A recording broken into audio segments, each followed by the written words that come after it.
Hello everyone and welcome to the F1 Corner after the Portuguese Grand Prix, which saw Lewis Hamilton take a record-breaking 92nd victory in Formula 1, breaking Michael Schumacher's record. So Lewis Hamilton is now the driver with the most wins in Formula 1.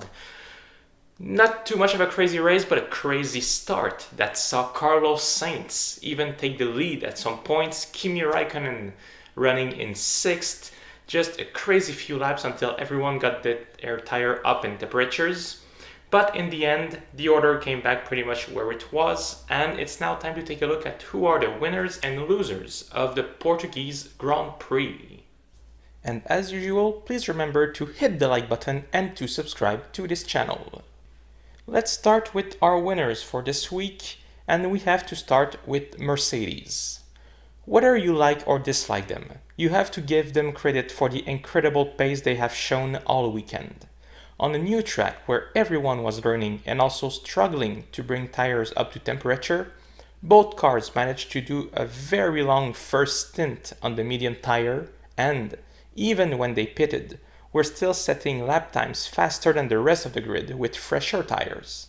Hamilton makes history today with a 92nd victory, and Bottas will be sad to have lost the lead early in the race, but as a team, they did nearly everything perfect this weekend. They deserve clearly a 9.5 out of 10.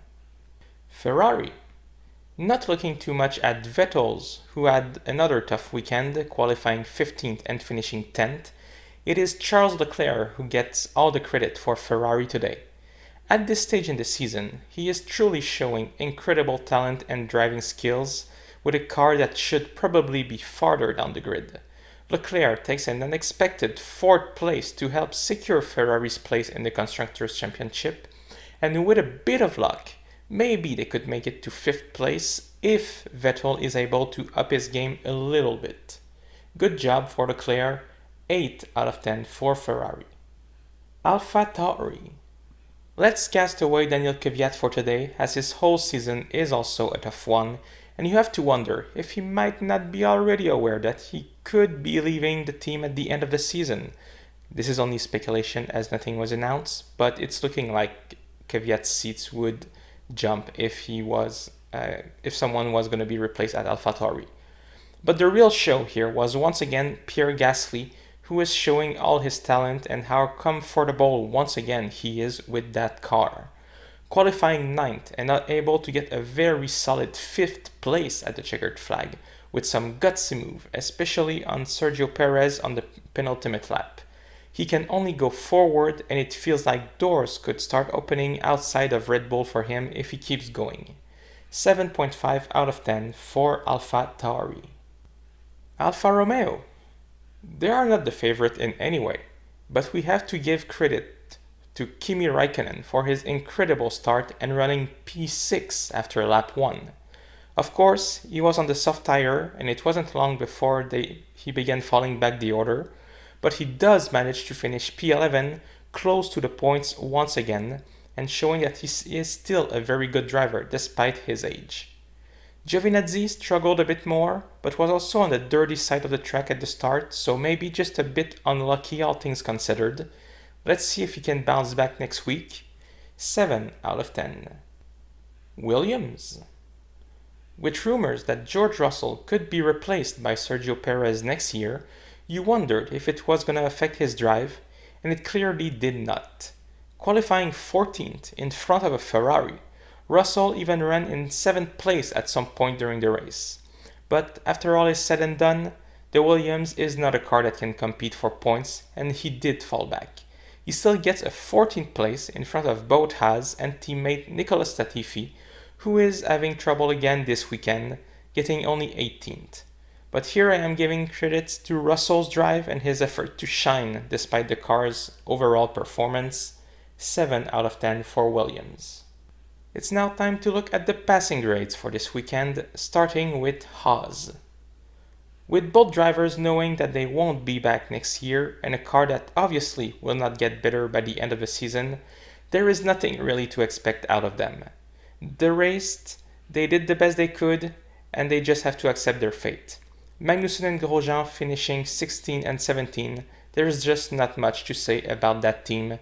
6 out of 10. Red Bull. For a while this weekend, it seemed like Max Verstappen could give fight to the Mercedes, but a poor start impeded his chances, and during the whole race, it just seemed like the pace wasn't there. He kept his cool and delivered a solid third place, a result they can be satisfied with considering Mercedes are just really strong. Alex Albon, on the other hand, had a very tough race. Under clear pressure that he needs to deliver if he wants to keep his seat for next season, he fell back to 11 at the start of the race, and the pace was just never there throughout the whole event. Last year, remember, after Gasly got lapped by his teammate Verstappen, it is when it seemed like the driver's switch was inevitable. And this weekend, Albon did get lapped by his teammate too. Is it going to be the same fate as the Frenchman in the next few weeks? Sadly, it's tough to say, but if Albon cannot deliver at Imola next week, it is going to look very grim for his future with the Red Bull family. 6 out of 10 for Red Bull. Renault. After some very solid weekend and a podium in Germany, we all thought that Renault would keep going on that streak. But they have been on the back foot all weekend and could not do better during the race.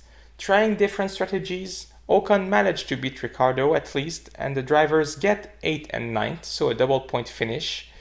But they do fall back a bit in the order for the Constructors' Championship this weekend, staying 5th, obviously.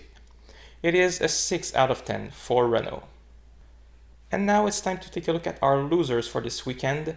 2 teams in that category, starting with Racing Point.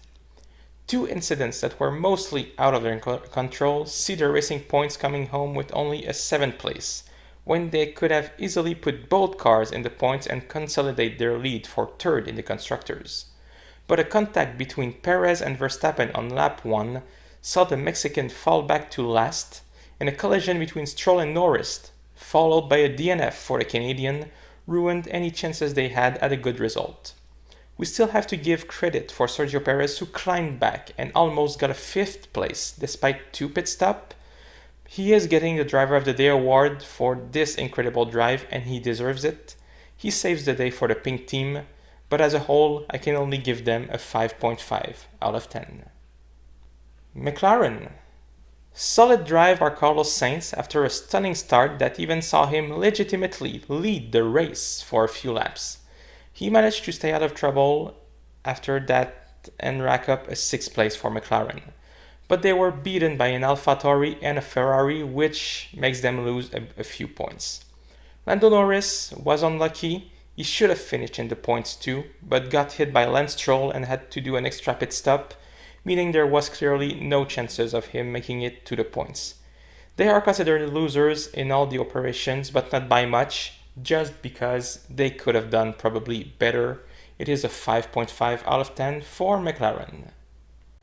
That's it for today, everyone. Thank you very much for watching. Please hit the like button and subscribe to this channel, and I will see you again next week at Imola for the next Grand Prix.